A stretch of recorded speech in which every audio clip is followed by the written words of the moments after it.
Hi, I'm Dr. Kim Logan-Nowlin. And I'm Arthur Nowlin. And welcome to Making It Work.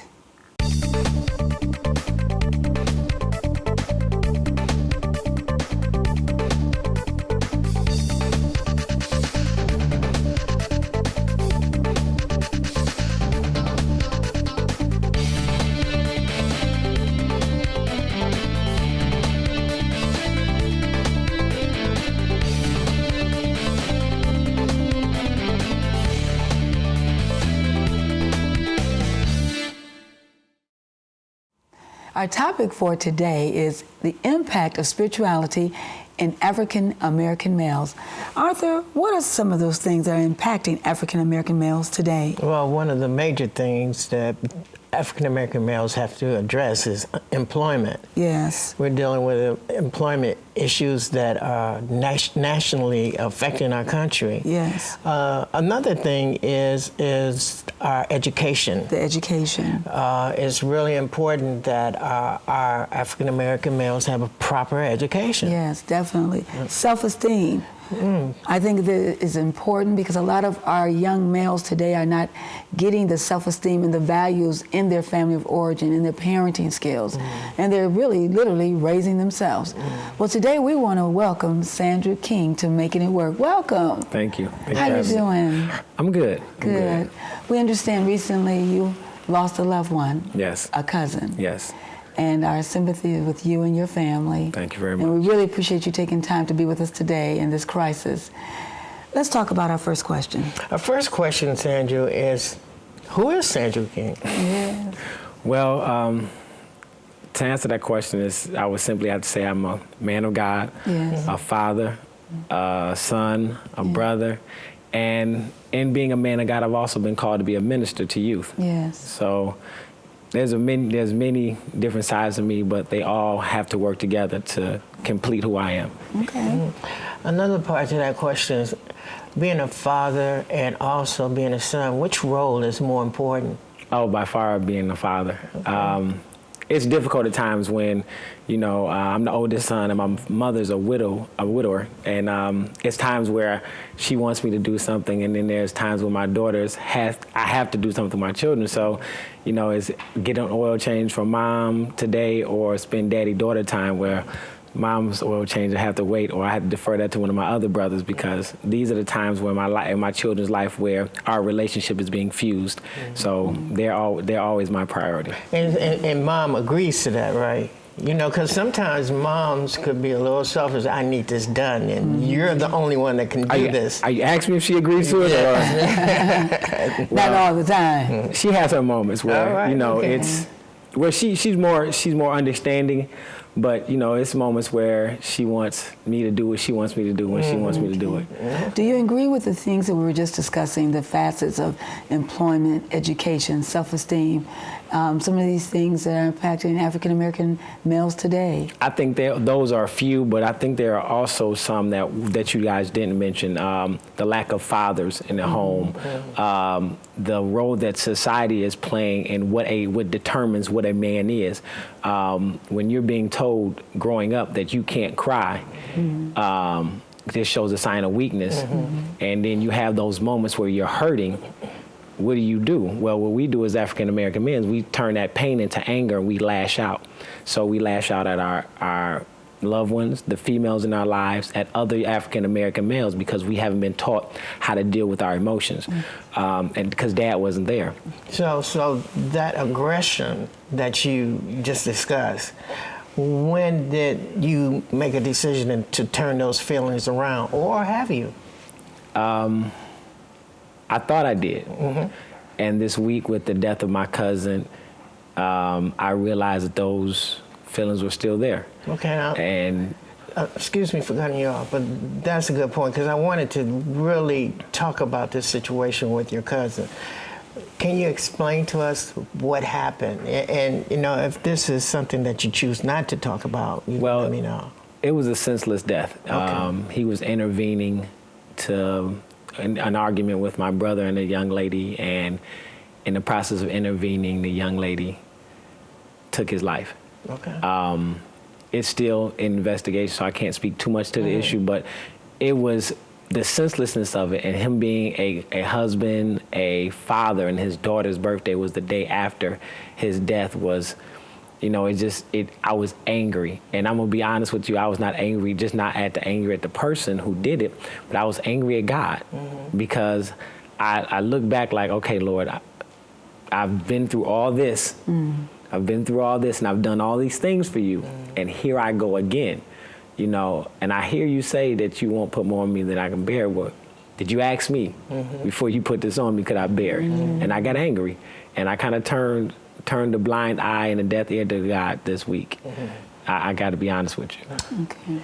Because I noticed a different Sandrew, you know, because of our relationship over the years. And I just saw a glare in your eye. And as I was communicating with you, it appeared that you may have heard certain things, but you really didn't internalize what I was trying to say to you.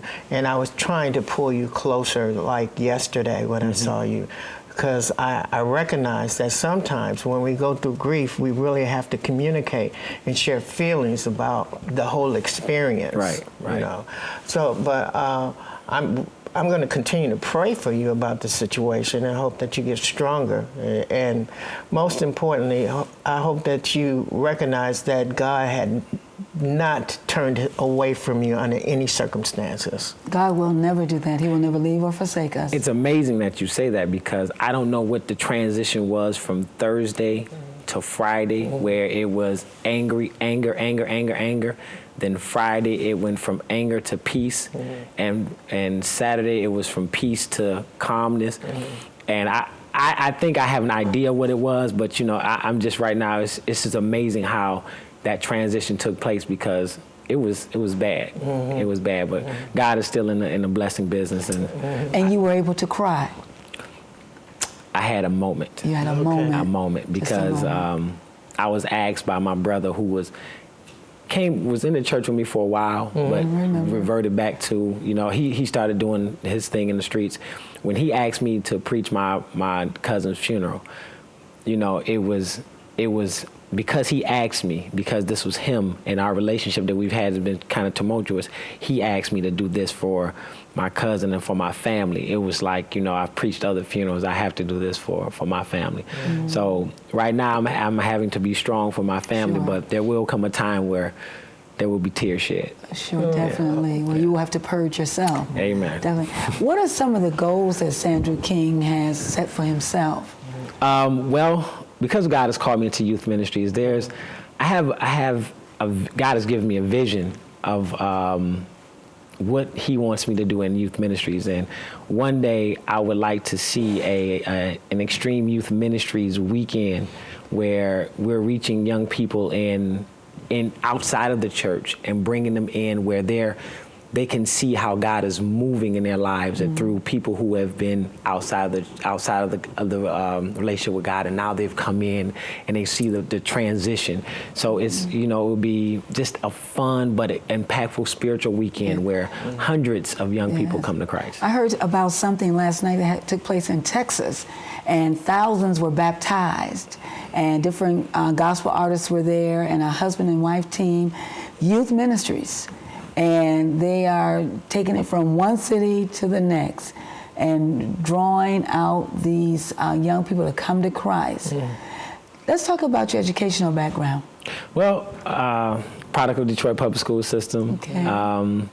After that, I kind of varied off for a while. I went to school at a late age. Couldn't be that late, Sandrew. Well, it was late to me because I should have just continued through. Went to WC3, Wayne State, then I did a year at Andrews University, you know, and I think that was that's when I knew what God was truly calling me to do. And our goal is to go back and complete and get my my bachelor's in youth ministries and then a master's in divinity so that I don't want to be a pastor per se, but I want to be able to preach the gospel to young people. Young people. Yeah. Sandra, I have to go back a moment, you know, because there's a question I need to try to understand. You have 3 children. Yes, I do. Okay. 3 little girls. Can you explain to me how you have 3 children at such a young age? What's going on with that? Well, I was in a relationship. And got out of that relationship. And it was a long-term relationship, and I was hurt and I was angry, and I jumped into another relationship. And me and that young lady when we met, she had 2 little girls, and I fell in love with them. Mm-hmm. And we had a little girl, mm-hmm. and there was no separation of the 3. They were all my girls, and to this day, when somebody asks me how many children do I have, wow. I say I have 3. One by blood and 2 by love. So I have 3 children. Isn't that beautiful? 1 by blood and 2 by love. And Arthur and I always say, when couples, and we're going to be talking about this with step parenting, but how many steps do you have to take to be a parent? 1. How many steps? None. When we make that commitment to be in this relationship, that child is mine. Mm-hmm. I don't like the labels of stepfather, stepmother. Mm-hmm. I'm your dad. I'm not trying to replace, but the role. We have to know our roles. Right. Tell me the role of because the children are with their mother. Yes. Primary. Yes. What role do you play when you are involved with the children? What do you do? Well, it's ironic because I'm the PTSA president at their school. Isn't that a woman's role? Roles are changing, right? I saw that role. I don't know. Because my mother was in that role. Okay. How could you go there? I know. I'm just. I just had to throw that out. Okay. But years ago, women could only hold those roles because men worked, and women were at home raising the children. So women were there at the PTA meetings, or Parent-Teacher Association. Okay. So now the roles have reversed. I just wanted to make that clear. Well, I don't think they could only hold that role. I think maybe they were more visible. And more available. I do agree with that. All right. Well, I just want you to know, I get off work at 3:30 and I go right to PTSA meetings. That's excellent. So it's not just I have a job, but I also have a greater responsibility to be involved in my children's education. So all 3 of them go to the same school. They go to the same school. So now that's Parent-Teacher-Student Association now. Yes. See, when I was a little girl, it was Parent-Teachers Association, the PTA. That was a long time ago. No, you didn't say a long time ago. How long was that? It wasn't that long ago now. They just changed that just a few years ago. Okay, I'm convinced. If you want to convince me, you did. All right. Well, they've changed and added the Student Association. So you are the president. Yes, and when it comes to their mother is the primary. She's at home with them doing their homework, and I come over at times and I help out. I pop up in school when I get a chance, and I dedicate every Friday to my children's education. So I'm in their school every Friday. Wow. I stop in their class. I don't embarrass them, but I stop in, I check with their work and see what they're doing. Okay. And they know that at any given time, their daddy get a call and will leave work if have to come up there and address an education situation. Okay. How old are they? Layla is 8. Okay. Asia is 11, and Alasia is 12. 12. So we're now looking at 6th, 7th, and 8th grade? We're looking at 3rd, 6th, and 7th grade. Yes. So how does a mom respond to the fact that you come and you render assistance to her? I mean, is she open to it? Because we're talking about now a relationship where you guys were involved with each other, and now you're not to a certain extent. Right. Well, to be honest with you, I have not always been that involved in their education. I would take them to school and be up at the school, but as far as being there for the homework, I wasn't there all the time. So it has been a battle with us where she was like, you need to be more involved in their education. And I'm like, I thought that I was doing a good enough part, but good enough is not always good enough, because I could see where I didn't know things about them educationally that I should have known as their dad. So I'm taking a more active role, and she's receptive of that. It's times where I'm there, but there's going to be times where they'll come to my house, and we have our homework time, or I pick them up after school. But we're in the process of working that out. But she's very receptive to me being involved, because it's not just a one-horse pony, it's got to be both of us working together to make this work. So you talked about your goals of going on to get your bachelor's degree, master's of divinity, to be a youth ministry, to be able to spread the gospel of Jesus Christ. Do you hope someday to marry? Yes, I do. I do believe that when God looked down in the garden and saw that and said it was not good to be alone, and he was looking at 2011 and saw me and said that it's not good that Sandrew should be alone. So yeah, I mean, it's a part of being, I think Adam was incomplete until Eve came along. It was a missing piece there. And every man, I believe every man was created to be a husband, you know, and I believe that I want to be. You know, I look at couples like you and other couples in the church or in my life, and I'm like, that's what I want. But I have to first be ready to be a husband, you know, responsible enough to be with my finances and myself to be a husband, because I've been single for roughly 6 years. So it's a transition that's going to have to take place. So just because I want to be a husband doesn't mean I'm necessarily ready to be a husband. And I want to say that's a very good point. And I want to say this, while he is waiting, that's where you, also our viewers, you begin to work on yourself. Look at yourself, how you need God or yourself as an individual. What things I need to empower me so that I'll be ready for that transition in relationship. And I can appreciate that. Okay, Sandrew. Now, you know, you're getting to a point, as you indicated, that you feel that you're ready now. Is that correct? Yes. Okay, give us some insight on your background. You know, I mean, you apparently was raised in a home with mom and dad at one point? Well, mom for the majority of my life. It's odd how it happened, because it was always just me and mom. And so I was the man of the house at a very early age. It was me, my mother, and my brother. I had an older sister, but she was tragically killed when I was 5 years old. And so mom became her reign on the children got real close. So it was like we were a tight unit. Then she met my stepfather in '86. They got married. So it was still that transition where I was used to being the man of the house, and we bumped heads for a long time. And he passed in 2000 in a tragic car accident. So it was mom there most of the time. Then dad came. Then stepdad came. The only man who really, you know, he was dad. You know, it wasn't stepdad. He was dad. He raised us, and then he left. Then he died. So it was once again back on me. So majority of life, I would say single parent, then multiple parents, both parents. Biological, never really active in the life, but we have a relationship now. So that's how I was raised, you know, in that structure. Was brought up in the church for a while, left the church, and when I say brought up, you know, mom forced, church was not an option. You know, you went to church. Or you didn't do anything else. So then I got to a point where I wanted to see what the street life was, you know. I did some things that my mom didn't know I was doing, because once you know, though she had a reign on us, it was like once I got out, I lived a different lifestyle. I could be, you know, the good kid at home, but out in the streets, I was a whole different person. Really? And it's shocking when I tell it to people, because they look at me like, yeah, I can't imagine that. But a lot of people couldn't, so that's what made it easier for me to get away with things. I see.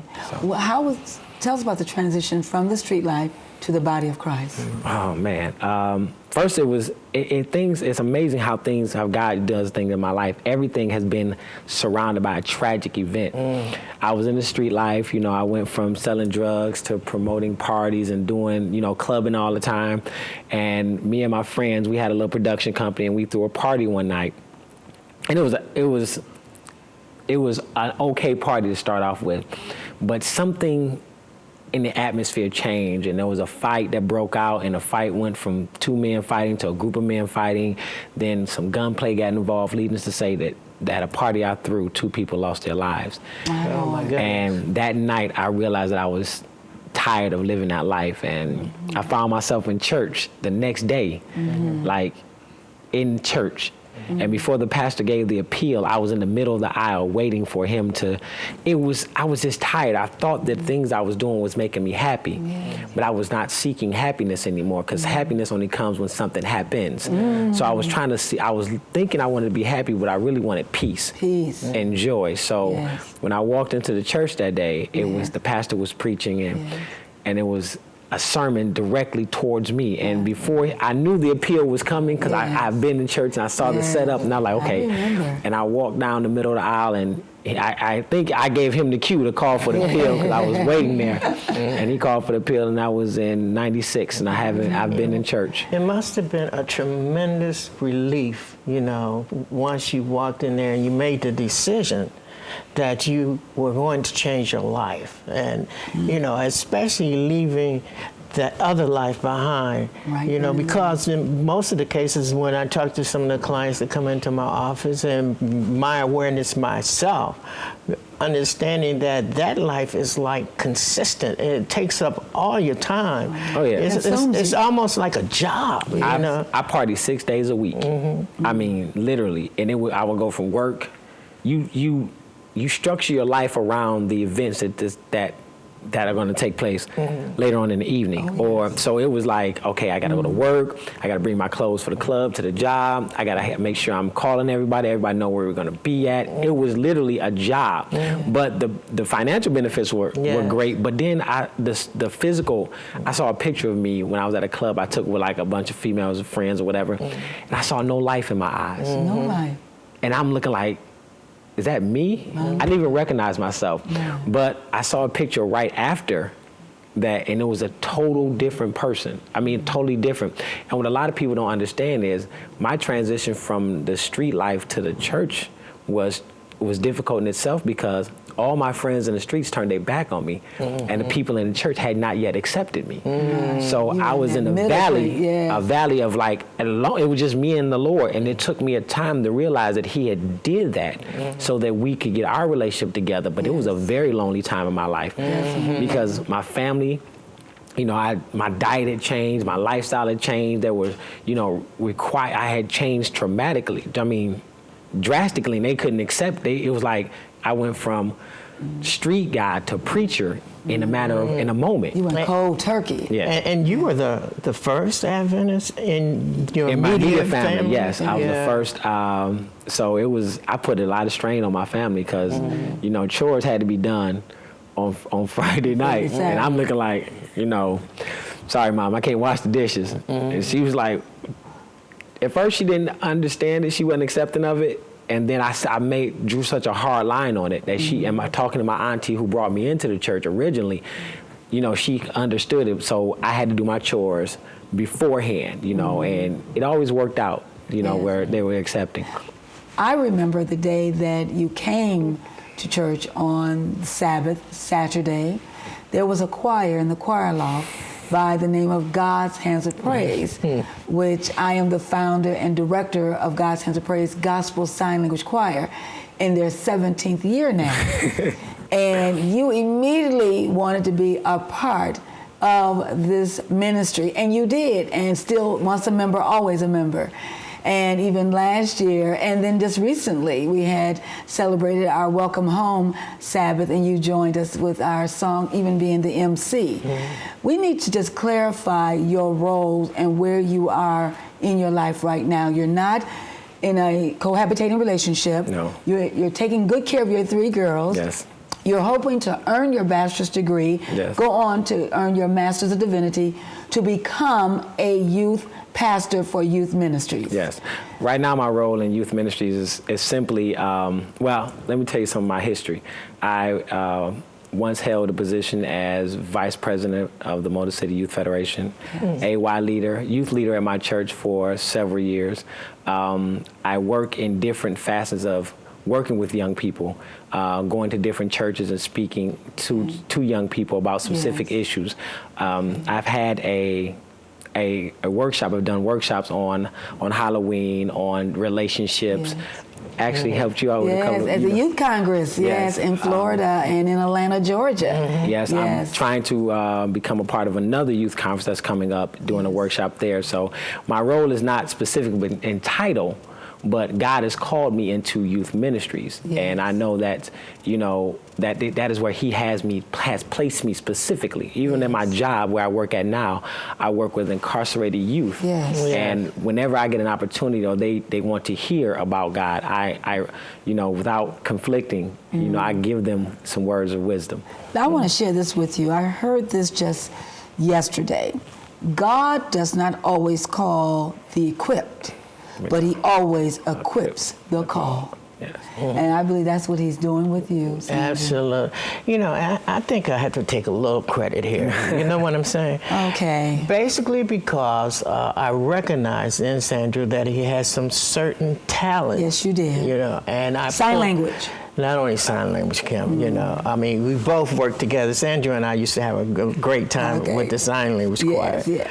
But working in youth ministries, because I happen to be the Motor City Youth Federation president, and I forced you to get involved. Yeah. Force would be the correct word. Force, you know, at that time. And you served 11 years together. Yes, I did. 11 years together. But it was those two ministries that kept me in the church. What do you say? Because at the time, that's when I was in my valley, My when goodness. I needed a God's hands of praise, when I needed to be a part of the Youth Federation, because there was nothing. I had you so used to being a part of something, Yes. and even being a leader of some things, Yes. that it was God's way of saying, you may not always be the leader, but you always have to be a part. Be a part. So it was like, okay, I need these things to solidify my relationship and to keep me. Those were the things that glued me to the church. That is, you still remember your sign language? Yes, I do. Oh, praise the Lord.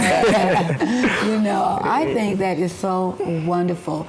I just want to just briefly mention a little bit about your grandfather Yes. and what happened. Can you just tell us a little bit about it? So, because we want to continue to pray for this situation. And it kind of all ties together with the thing with happening to my cousin and my grandfather, because my grandfather's name was Draper. My brother, I have a brother who's younger than me, his name is Draper, and my cousin who passed name was Draper. My grandfather left his apartment 2 years ago. It'll be 2 years, October 28th, and was never seen again. Never seen again. He received a phone call to come to his rental property, and he went there. The cab driver saw him walk up the stairs into the house, and we haven't seen or heard from him for 2 years. That's a tragedy. Oh, my Tragedy. It's just what makes it hard is there's no closure. There's no closure. And I think in everything that we do, whether it be personal relationships, in all parts of our life, we need to have closure in order for us to move on. Without closure, you're kind of stuck at that point where you don't know what to do. You know, this is phenomenal. Sandra, you've got to come back. You know, Yes. I can't believe where did the 30 minutes go, but listen, we're going to be right back, and we're going to talk a little bit more with Sandra and talk about upcoming topics just for you.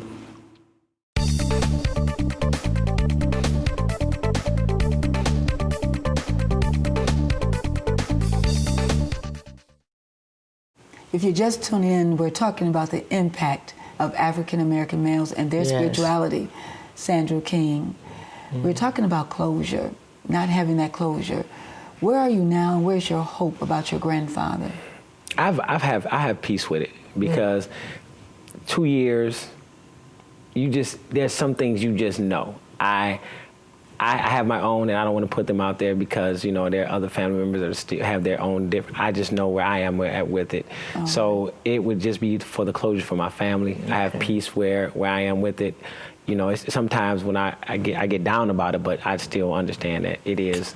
It is. Right. It is what it is. It is. Well, listen, we're out of time, but we want to thank you, Sandrew King, for being with us. Appreciate it very much. Oh, my goodness. I'm Dr. Kim Logan-Nowlin. I'm Arthur Nolan. And you've been watching Making It Work. God bless.